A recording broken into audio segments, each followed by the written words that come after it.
Hello, RoahmMythril here once again. We're going to be playing some Mega Man Unlimited in the background, version 1.2.0. This update was recently released over on MegaPhilX's main page. If you want to check it out, see all the new updates and everything, I'll have a link in the video description. So we're going to be doing some channel updates, let everyone know what's going on, and in the background I'll be playing Endless Attack, so let's get right to it. So we're going to start with some frequent questions I've been getting lately. The first of which we've pretty much solidly answered. Hey Roahm, do you know about the new updates to Mega Man Unlimited? Why yes I do. I think the main reason people are asking about this is they want to know if I'm going to do a blind run of Whirlpool Man stage or anything like that. Unfortunately, I'm afraid that's not exactly possible. Reason being, I was actually involved in the beta testing for the new features of the game. I helped in playtesting Whirlpool Man stage, Endless Attack, Endless Boss Rush, the new water cannon weapon, basically all of that stuff. At MegaPhilX's request, I didn't record my initial run through any of the new features. Basically, it was just a preventative measure to make sure there wouldn't be any leaks, and I completely understand the need to be extra cautious on things like that. I've had times where I've needed to post a video on my channel and have it as private or unlisted, and despite having the video marked as such, the channel feed still just gleefully told everyone, hey, look at the new video that Roahm uploaded. And then you get people asking, well, why can't I watch the new video? And at that point, pretty much any and all surprises right out the window. So I definitely understand the need to be cautious there.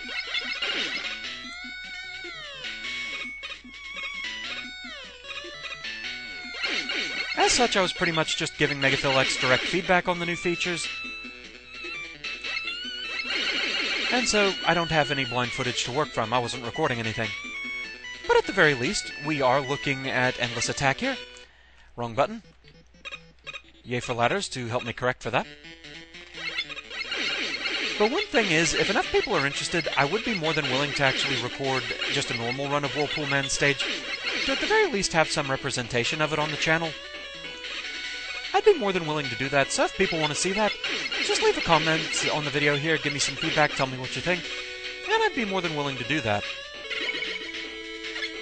Next question. Am I going to be doing Mega Man 7 and beyond as far as Fortress Stage Perfect runs? Absolutely. I think the main reason people are uncertain as to that is the map screen that I was using to mark my progress through the Fortress Stage projects. It does end after Mega Man 6, but really that was more of a style decision than anything else. Basically, I just didn't want to make the map icons any smaller than they already were. I wanted them to stay at a good recognizable size. And at that size, that was pretty much all I could actually fit on the map screen. So that's all that was. It seemed like a good cutoff point anyway, right at the end there of the NES era. But really always the plan was, at the end of Mega Man 6, I was just going to move on to another map screen. And indeed, that is what we're going to be doing. As for when those perfect runs are actually going to be, that I'm not entirely certain of. I don't think there are actually going to be any more for this year. Reason being, I have a lot of other projects that I really want to get going. And that being said, Mega Man 7, it does only have 4 Fortress stages, but they're all pretty difficult ones to get through. And that being said, I don't really want to commit myself to something that is going to be a major time constraint that I'm just not really sure if I'm going to be able to get it done in a timely manner with everything else I want to work on. So those are probably going to resume in 2015, but rest assured they will get done. Next question, am I going to be doing anything with Shovel Knight? Absolutely. That game is so fun. If you haven't checked it out, I highly recommend it. You can get it on Steam, PC, the Wii U, or the 3DS. I have the Wii U version myself. And it is a super fun game. I really enjoy it. I already recorded a blind run of the game, and that's going to be the next major project that I post on the channel. People have also asked if I'd be considering doing perfect runs of the game.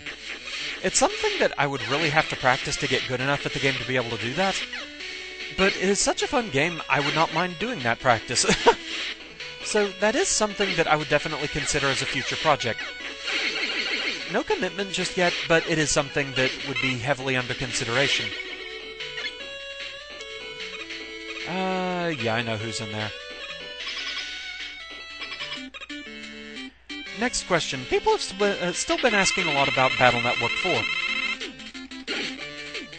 I actually pretty solidly answered this question in a previous update and announcement video, back when I first got back from my surgical recovery. But to be fair, a lot of new viewers might not have seen that video. So just to cover it again, I am considering doing that in 2015. But an update to that, I'm actually considering more and more making that the first major project of 2015. I've been away from the Battle Network series long enough now that I'm actually kind of in the mood to play another one. So that is indeed something that I'm considering. I've been linked to a site that supposedly has a fix for the freezing issues that emulators have with Battle Network 4. It's pretty infamous about that. I haven't really looked into it yet, so I don't know what the supposed fix is, or if it actually works. But it is something that I'll be researching and looking into. Hopefully it works, because that is a major issue with the game.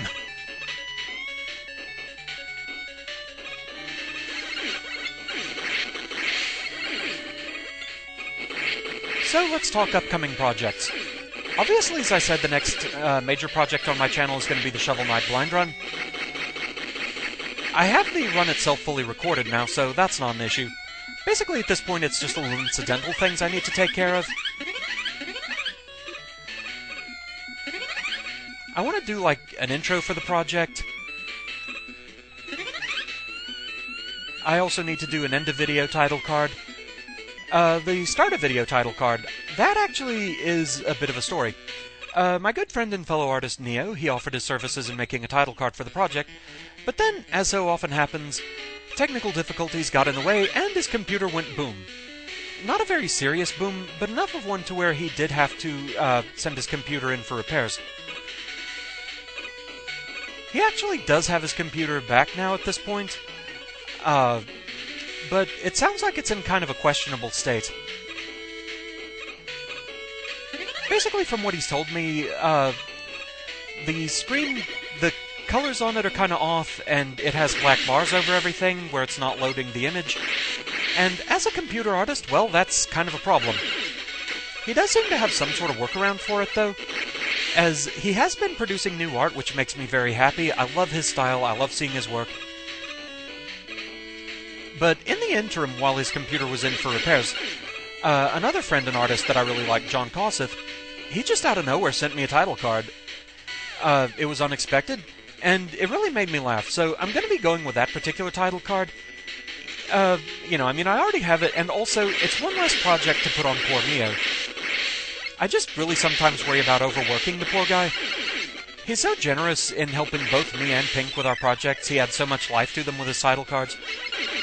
I still really love the ones that he did for the Spyro project. Those were just amazing. I was really hoping it would prioritize the large energy, but alas. But anyway, yeah, like I said, it's one less project that Neo has to worry about, and I think overall that's going to be a good thing.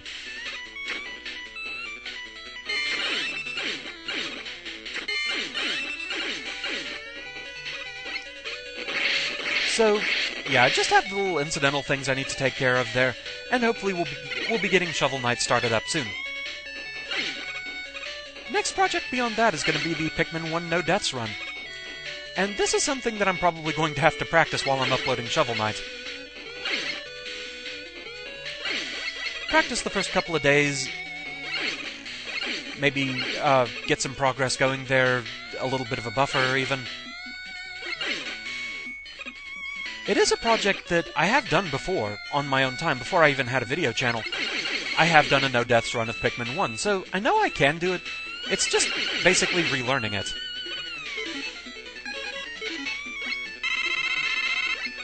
Okay, I wasn't quite sure if I was going to be able to just get directly there. This room's kind of confusing.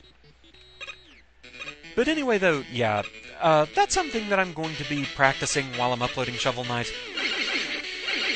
I largely have to refamiliarize myself with my tactics for fighting certain enemies. But it's going to be a fun project. I'm looking forward to it. Neo has also offered his assistance in making a title card for that project. I haven't actually pressured him on that because of everything going on with his computer. So, we'll see how that goes.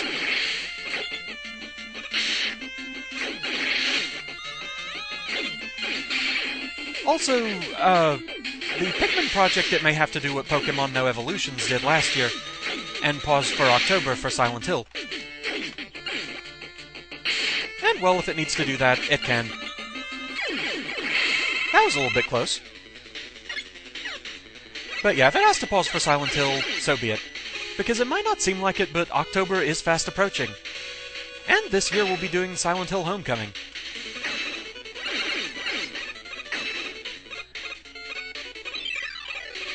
It should be interesting to do that one. As far as Silent Hill projects go, it's actually a fairly short one, I think.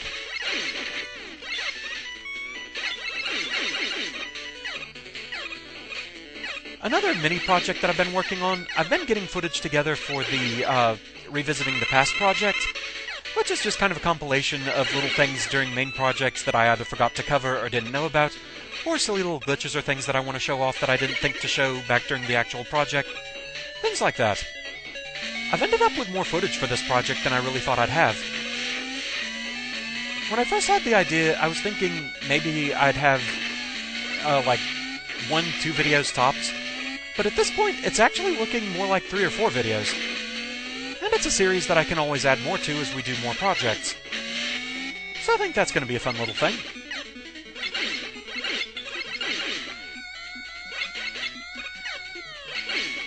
I don't want to plan too much more farther ahead than that, though. Because, I mean, that already is a good list of projects I'm going to be working on, and I have plenty of other things I have planned for the future. So for those worried that I might be running out of ideas, not even close.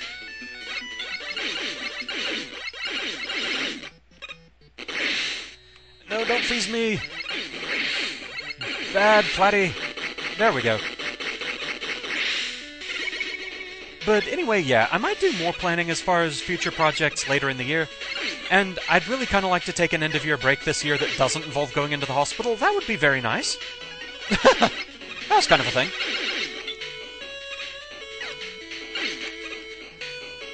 So, next topic of conversation. Site updates, because this is something that I know I tend to be very bad about falling out of the habit of doing in a timely manner. I think a lot of the problem, honestly, is I just don't really have that much to say in site updates these days. Earlier on, when I was doing YouTube stuff, I had more that I could say, because I was still pretty new to everybody, so I was still kind of introducing myself, letting everyone know about home life and everything going on there. That was weird. I'm not sure exactly what happened there, but something sure happened. Physics. But yeah, anyway, I just don't really have as much to say with site updates anymore. Sometimes I do have a major announcement, but they're a lot farther and fewer between than they used to be. So, I'm actually thinking about implementing a new system, and that is to do a major site update after every major project. At that point, there are things that I should be updating anyway, like updating the projects list to show what just got completed, what's coming up next, things like that. And so, it seems like a good time that I should do an update. So, basically, another thing there, just, leave some feedback on the video here, leave a comment, tell me what you think of that, if you think that would be frequent enough. Because I am thinking of doing that. I think it would get me back on track of doing more regular updates. And I think all in all that would be a pretty good thing.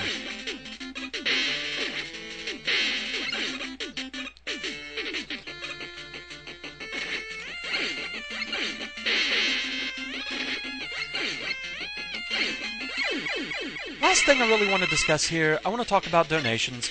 Because obviously we are in the dead of summer again, and as usual that has signified a downturn in the family business. For those not in the know, my family does operate a gun repair shop and test firing range. And during the summer months, we usually have a business downturn. I've had people ask me why that is.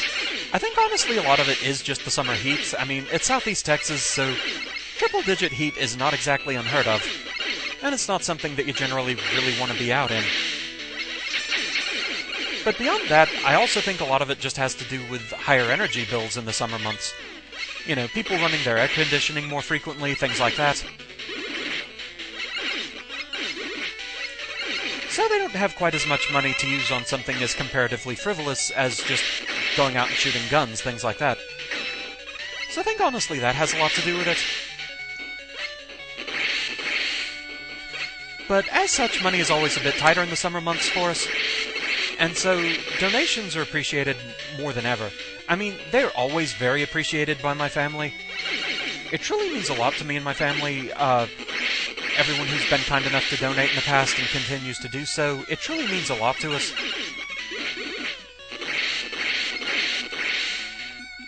Anything that comes in through the PayPal link on my main site at dragonsoftstudio.com, I don't keep any of that money. That all goes straight to my family.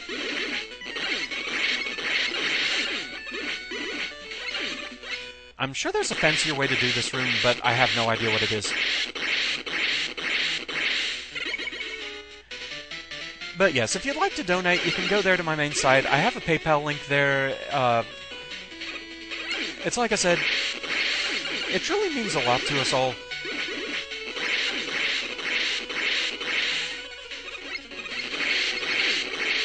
Oh, we're just gonna dog away. But it's helped out a lot. It continues to do so. Every little bit helps. I'm actually considering looking at another option coming up soon here. A lot of people have suggested this to me before, but I am considering setting up a Patreon account. I've tried looking into it, but the problem is, a lot of it I still just don't really understand. It's just... I feel like it could be explained a bit clearer than it really is. One of my biggest worries is looking at how they're talking about calculating, credit fees and all that sort of thing. I don't really understand what they mean by that. And if this is something where I'd run the risk of losing money if I don't get paid enough, like if I don't receive enough payments from people, but am still expected to pay credit fees or something like that, to where I could potentially lose money on this, that's not something that I could really use. If there's one thing I do not need, it's extra debt. But I know Shag just recently set up a Patreon account. He's been working with that. So, you know, maybe it's something that would be good for me if I could get it set up and get that going. I may actually ask Shag for advice on that, see if he can help me understand it better. But yeah, that is something I'm looking into, so leave some feedback on the video here, tell me what you think of that. Is that something you'd be willing to support if I got that set up? Dodged badly, but I set a really nice record here for myself, 110, not bad, and we were pretty much at the end of things I wanted to discuss anyway. So with that, leave comments in the video here, anything you want to discuss with me, any feedback you want to provide on any of the things I was talking about here. And with that, thank you very much. I hope you enjoyed our little run through Mega Man Unlimited Endless mode here, and I shall see you again next time when we start up the Shovel Knight Blind Run. Until then, fare thee well.